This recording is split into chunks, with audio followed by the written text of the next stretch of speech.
एक बुजुर्ग से किसी ने पूछा, बाबा जी आप शऊर के इस दर्जे तक कैसे पहुँचे? आपने कौन सी किताबें पढ़ी हैं? बाबा जी ने जवाब दिया, अपनों की नज़रों में खुदगर्जी, मक्कारी देखी तो एहतियात करना सीख लिया।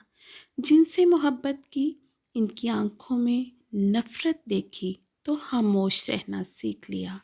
अपने बहन भाइयों और करीबी दोस्तों से धोखा खाया तो जुदाई को कबूल करना सीख लिया।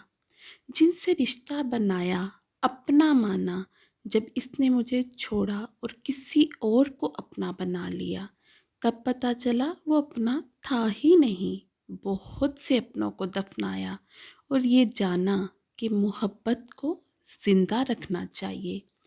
जब जिंदगी में आपको कोई अच्छा मशवरा दे तो समझ जाएं वो बहुत मुश्किलात से गुज़र कर आया है, तभी इतनी अक्लमंदी की बातें कर रहा है। क्योंकि जो जिस तजर्बे से गुज़रता है वो बेहतर समझा सकता है।